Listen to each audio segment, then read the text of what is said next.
পবিত্র শবে বরাত বা সৌভাগ্যের রাত। হিজরি বর্ষে শাবান মাসের 14 তারিখ দিবাগত রাত ধর্মপ্রাণ মুসলমানদের কাছে সৌভাগ্যের রাত হিসেবে পরিচিত। এই রাতে বান্দাদের জন্য অশেষ রহমতের দরজা খুলে দেন মহান আল্লাহ তাআলা। বাংলাদেশে আজ শুক্রবারের রাতটি পবিত্র শবে বরাত।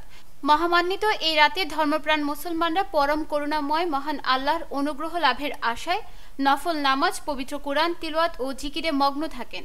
অতীতের পাপ ও অন্যায়ের জন্য ক্ষমা প্রার্থনা এবং ভবিষ্যৎ জীবনের কল্যাণ কামনা করে মোনাজাত করেন। ক্ষমতাচ্যুত শেখ হাসিনা ও তার দলের গুরুত্বপূর্ণ ব্যক্তিদের বিচার করতে না পারলে মানুষ ক্ষমা করবে না বলে মন্তব্য করেছেন অন্তর্বর্তী সরকারের প্রধান উপদেষ্টা doctor Mohammad Yunus. World government সামিটে অংশগ্রহণের জন্য দুবাই সফররত প্রধান উপদেষ্টা গতকাল বৃহস্পতিবার সংযুক্ত আরব আমিরাত ভিত্তিক সংবাদ মাধ্যম দ্য ন্যাশনালকে দেওয়া এক সাক্ষাৎকারে এসব কথা বলেন।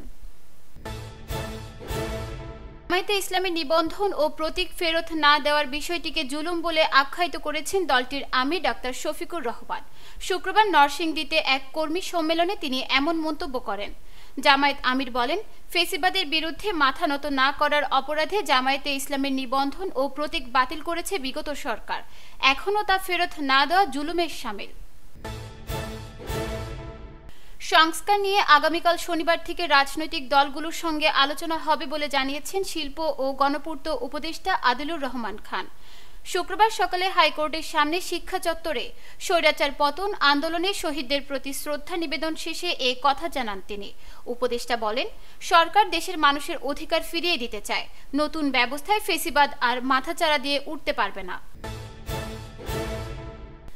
গণহত্যায় আওয়ামী লীগ ও শেখ হাসিনার সম্পৃক্ততা আন্তর্জাতিকভাবে প্রমাণিত হয়েছে বলে মন্তব্য করেছেন বৈষম্য বিরোধী ছাত্র আন্দোলনের মুখ্য সংগঠক আব্দুল হান্নান মাসুদ। তিনি বলেন, নেতাকর্মীদের বিচার ও আওয়ামী লীগের রাজনীতি নিষিদ্ধ না হলে রাজপথ ছাড়ব না। শুক্রবার কেন্দ্রীয় শহীদ মিনারে ছাত্র জনতার গণ অভ্যুত্থানে নিহত মোহাম্মদ হাসানের জানাজা শেষে তিনি এ কথা বলেন।